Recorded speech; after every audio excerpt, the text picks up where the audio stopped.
अस्सलामुअलैकुम। इस वीडियो में हम कवर करेंगे कि हम किस तरह से एमएस पावर पॉइंट में टेबल को इंसर्ट कर सकते हैं। तो यहाँ पर सबसे पहले ये स्लाइड है मेरे पास, तो मैं इसका जो लेआउट है वो ब्लैंक कर लेता हूँ और उसके बाद इंसर्ट टैब में जाएंगे और यहाँ पर टेबल के ऊपर क्लिक करेंगे।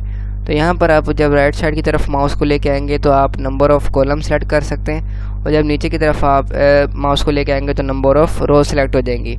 या फिर अगर आप यहाँ पर इंसर्ट टेबल के ऊपर क्लिक करते हैं, मैं दोबारा क्लिक करता हूँ, यहाँ पर इंसर्ट टेबल के ऊपर जब हम क्लिक करेंगे तो यहाँ पर आप मैनुअली भी लिख सकते हैं कि आपको कितने कॉलम चाहिए और कितनी रोज़।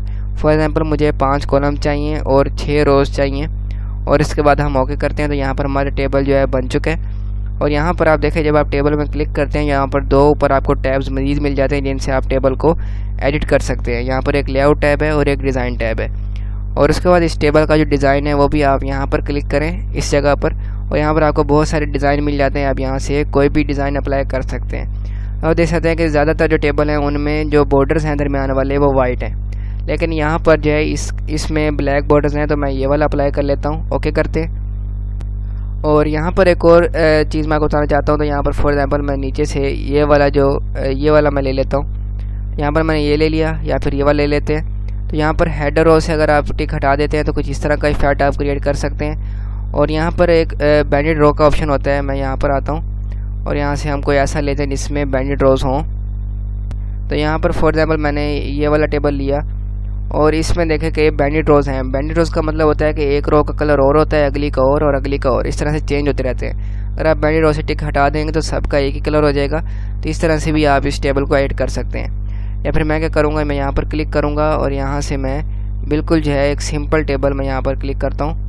तो यहाँ पर बिल्कुल ही सिंपल आ गया। तो हम इसको थोड़ा सा नीचे आते हैं और ये वाला मैं अप्लाई कर लेता हूँ जिसमें सारे जो हैं ब्लैक बॉर्डर्स हैं। तो ये हमने ले लिया और उसके बाद यहाँ पर क्लिक करके आप इसको साइज़ इसका इंक्रीज़ या डिक्रीज़ भी कर सकते हैं। और इसके बाद इसमें कुछ भी आप लिख सकते हैं। फॉर एग्जांपल मैं यहाँ पर जैसे मैंने सीरियल नंबर लिखता हूँ पहले, या फिर मैं स्टूडेंट नेम लिख देता हूँ यहाँ पर। उसके बाद टैब से नेक्स्ट सेल में जा सकते हैं और यहाँ पर फॉर एग्जांपल मैं सब्जेक्ट लिख देता हूँ केमिस्ट्री, टैब किया और यहाँ पर बायो लिख देते हैं। फिर टैब किया और यहाँ पर फिज़िक्स लिख दिया, टैब किया और यहाँ पर फॉर एग्जांपल मैं मैथ लिख देता हूँ। यहाँ पर इस तरह से हमने लिख लिया और उसके बाद यहाँ पर भी आप सारा जो है डाटा फिल कर सकते हैं। और उसके बाद यहाँ पर अगर हम इस पूरे टेबल को सिलेक्ट करें या फिर आप सिर्फ इसको कर लें और यहाँ पर लेआउट में आएंगे तो आपको ऑप्शन मिलता है यहाँ पर अलाइनमेंट का। तो यहाँ पर अगर आप क्लिक करेंगे तो आपका टेक्स्ट बिल्कुल दरमियान में आ जाएगा और यहाँ पर क्लिक करेंगे तो आपका बिल्कुल इस तरह से सेंटर में आ जाएगा। तो इस तरह से आप कर सकते हैं। मैं क्या करता हूँ, इस पूरे टेबल के टेक्स्ट को इसी तरह से कर लेता हूँ सेंटर में और दरमियान में। तो यहाँ पर अब फॉर एग्जांपल हम ये जो सबसे ऊपर वाली रो है इसका कलर चेंज करना चाहते हैं तो इसको हम पूरी को सेलेक्ट कर लेंगे इस तरह से और उसके बाद डिज़ाइन टैब में आएंगे और यहाँ पर शेडिंग के ऊपर क्लिक करेंगे और जो कलर हमने अप्लाई करना है, फॉर एग्जांपल ये वाला कलर अप्लाई करना है या फिर ये करना है, तो इसके ऊपर क्लिक किया, ओके किया तो हमारे कलर वो अप्लाई हो चुके हैं। और इसको सिलेक्ट करते हैं और इसका साइज़ भी आप होम टैब में हैं और यहाँ पर आप क्लिक करके इसका साइज़ वगैरह भी इंक्रीज़ कर सकते हैं। यहाँ पर हमने इस तरह का एक सिंपल टेबल क्रिएट कर लिया है और उसके बाद यहाँ पर आप इसके जो बॉर्डर स्टाइल है वो भी चेंज कर सकते हैं। फॉर एग्जांपल देखें यहाँ पर हम क्या करते हैं कि यहाँ पर लाइन जो है इसका आप यहाँ से स्टाइल चूज़ कर सकते हैं। जैसे कि अगर फॉर एग्जांपल मैं ये वाली लाइन कर लेता हूँ और उसके बाद पेन का कलर भी आप चेंज कर सकते हैं। जैसे कि मैं फॉर एग्जांपल यहाँ से मैं इसको ब्लैक ही रहने देता हूँ और यहाँ पर इसकी आप जो विड्थ है उसको मैं 3 पॉइंट कर लेता हूँ और उसके बाद यहाँ पर एक पेंसिल सी आ गई है तो इसके ज़रिए आप एक एक करके भी चेंज कर सकते हैं, लेकिन इस तरह को बहुत मुश्किल हो जाएगा। तो मैं क्या करता हूँ, लाइन का स्टाइल में यहाँ से ये वाला चूज़ करता हूँ और उसके बाद ड्रा टेबल से इसके ऊपर क्लिक करके इसको हटा देंगे पेन को और उसके बाद पूरा टेबल सेलेक्ट करेंगे और यहाँ पर बॉर्डर्स के ऊपर क्लिक करेंगे और ऑल बॉर्डर्स के ऊपर क्लिक करेंगे यहाँ पर। तो आप देखें पूरे टेबल का जो बॉर्डर है वो चेंज हो गया है। तो इस तरह से आप बॉर्डर्स भी चेंज कर सकते हैं। और यहाँ पर मैं फॉर एग्जांपल आप यहाँ पर जब सारा डाटा लिख लेंगे तो फॉर एग्जांपल यहाँ पर केमिस्ट्री के बाद मुझे एक कॉलम चाहिए जहाँ पर मैं कुछ और लिख सकूँ। तो मैं इंसर्ट राइट के ऊपर क्लिक करूँगा तो यहाँ पर एक और कॉलम मेरे पास आ जाएगा। और फॉर एग्जांपल मैं इसको डिलीट करना चाहता हूँ या फिर यहाँ पर मैं फिजिक्स से पहले एक कॉलम लेना चाहता हूँ तो यहाँ पर इंसर्ट लेफ़्ट के ऊपर क्लिक करूँगा तो इसके लेफ़्ट पर एक कॉलम आ जाएगा। और इसके बाद कॉलम को डिलीट करने के लिए आप इस तरह से कॉलम को सेलेक्ट करें और यहाँ पर डिलीट के ऊपर क्लिक करें, डिलीट कॉलम के ऊपर क्लिक कर दें तो ये डिलीट हो जाएगा। इसी तरह मैं इसको सेलेक्ट करता हूँ और डिलीट के ऊपर क्लिक करते हैं और डिलीट टेबल के ऊपर डिलीट कॉलम के ऊपर क्लिक करेंगे तो ये डिलीट हो जाएगा। और इसके बाद फॉर एग्जांपल मैं इस रो के ऊपर एक रो लेना चाहता हूँ, तो उसके लिए हम क्या करेंगे, इंसर्ट अबव के ऊपर क्लिक करेंगे तो ऊपर एक रो आ गई। और इसी तरह से यहाँ पर इसके नीचे मैं एक रो लेना चाहता हूँ, तो मैं यहाँ पर क्लिक करूँगा, इंसर्ट बिलो के ऊपर क्लिक करूँगा तो इसके नीचे एक रो आ जाएगी। तो यहाँ पर हम क्लिक करते हैं और इसको डिलीट करने के लिए डिलीट के ऊपर क्लिक करें और डिलीट रोज़ के ऊपर, तो ये रो डिलीट हो जाएगी। और फॉर एग्जांपल ये वाला जो पूरी ये यहाँ पर 5 सेल हैं, मैं क्या करता हूँ इन सबको सिलेक्ट करता हूँ और यहाँ पर मैं इनको एक बनाना चाहता हूँ, तो यहाँ पर मैं मर्ज सेल के ऊपर क्लिक करूँगा तो आप देखें जो 5 सेल थे वो एक में कन्वर्ट हो चुके हैं। तो यहाँ पर अब फॉर एग्जांपल मैं लिख देता हूँ स्टूडेंट, या फिर मैं लिख देता हूँ रिज़ल्ट शीट,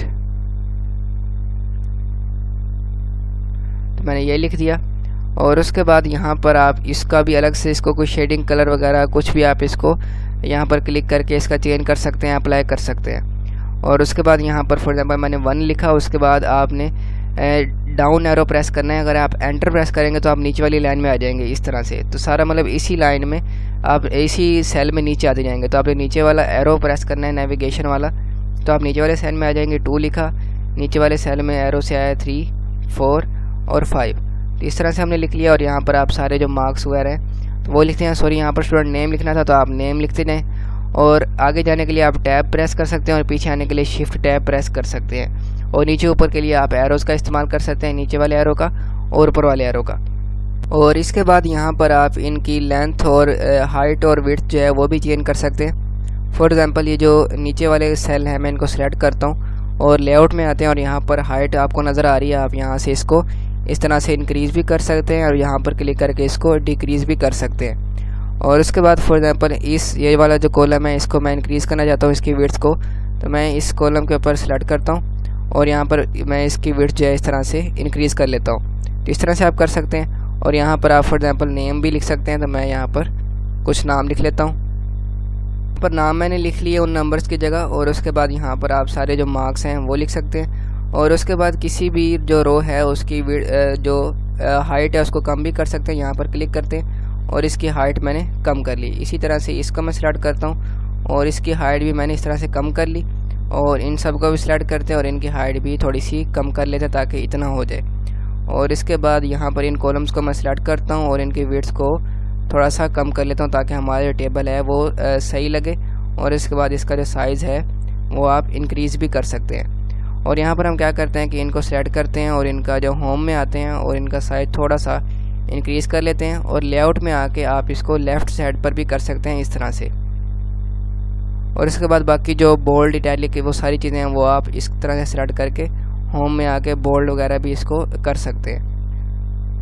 उसके बाद मैं दोबारा से इधर आ गया लेआउट टैब में और यहाँ पर आप किसी भी टेक्स्ट की डायरेक्शन वगैरह भी चेंज कर सकते हैं। जैसे कि मैंने यहाँ पर इस टेक्स्ट को क्लिक किया और टेक्स्ट डायरेक्शन के ऊपर क्लिक करता हूँ तो आप इस तरह से इस अपने टेक्स्ट की डायरेक्शन को भी चेंज कर सकते हैं। जैसे कि मैंने रोटेट ऑल टेक्स्ट 90 डिग्री किया, इसको थोड़ा सा नीचे करता हूँ, इसकी विड्थ यहाँ पर मैंने इंक्रीज़ की, यहाँ पर देखें ये रोटेट हो गया है। तो यहाँ पर टेक्स्ट के ऊपर दोबारा से मैं क्लिक करता हूँ तो मैंने यहाँ पर टेक्स्ट को सिलेक्ट किया टेक्स्ट डायरेक्शन के ऊपर और मैं इसको हॉरिजॉन्टली कर देता हूँ।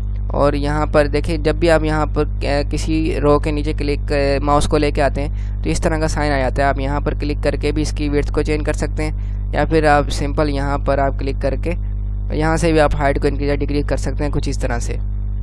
और यहाँ पर एक और मज़ीद ऑप्शन आपको मैं बता देता हूँ कि यहाँ पर एक ऑप्शन है स्प्लिट सेल का। तो यहाँ पर फॉर एग्जांपल ये वाला जो सेल है इसको मैं स्प्लिट करना चाहता हूँ 2 में एग्जांपल के लिए। तो यहाँ पर हम स्प्लिट सेल के ऊपर क्लिक करेंगे और यहाँ पर रो 1 ही रहने देंगे, कॉलम 2 कर देंगे। ओके करते हैं तो आप देखें एक सेल जो था 2 में कन्वर्ट हो गया। अब फॉर एग्जांपल ये वाला सेल है, इसमें मैं चाहता हूँ कि 2 रोज़ इसकी बन जाएँ।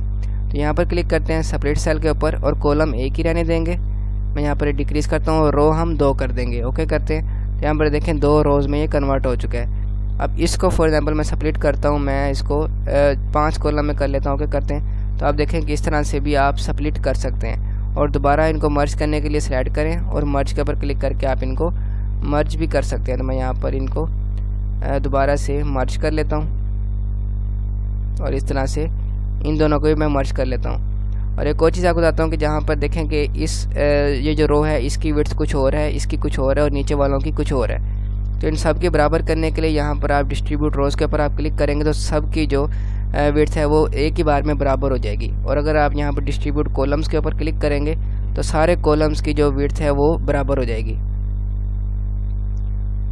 तो यहाँ पर मैं क्लिक करता हूँ, इसको थोड़ा सा राइट साइड पर ले लेता हूँ। तो यहाँ पर दोबारा से डिस्ट्रीब्यूट कॉलम के ऊपर क्लिक करते हैं तो आप देखें इस तरह से आप अपने टेबल को मज़ीद बेहतर बना सकते हैं। फॉर एग्जांपल ये जो बॉर्डर्स हैं ये बहुत ज़्यादा हैवी हैं, तो मैं क्या करता हूँ यहाँ पर सिलेक्ट करता हूँ, डिज़ाइन टैब में आते हैं और यहाँ पर हम इसकी जो विड्थ है वो यहाँ पर क्लिक करते हैं और 1 पॉइंट ले लेता हूँ। 1 पॉइंट ली, ड्रा टेबल के ऊपर क्लिक करके ये पेन सा आ गया, इसको रिमूव करने के लिए आप यहाँ पर क्लिक करेंगे तो ये हट जाएगा पेन।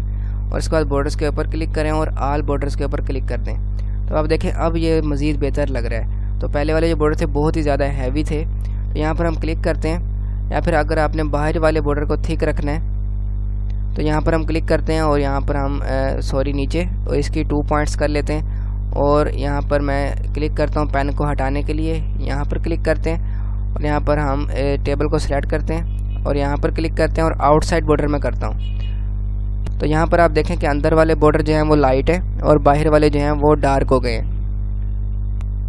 तो इस तरह से आप MS पावर पॉइंट में टेबल्स को आसानी से इंसर्ट कर सकते हैं और उनको एडिट कर सकते हैं। अगर फिर भी इसमें कोई कमी रह गई हो, कोई आपको एडिशनल इन्फॉर्मेशन चाहिए हो या कुछ भी आपको इस टेबल से रिलेटेड MS पावर पॉइंट में कुछ पूछना हो तो आप कमेंट कर सकते हैं, या फिर मैंने अपनी जो डिस्क्रिप्शन है चैनल के उसमें अपना नंबर भी दिया हुआ है, आप उस पर कॉन्टैक्ट कर सकते हैं। और इस तरह की मज़ीद वीडियोज़ देखने के लिए आप इस चैनल को सब्सक्राइब कर सकते हैं। I will see you in the next video.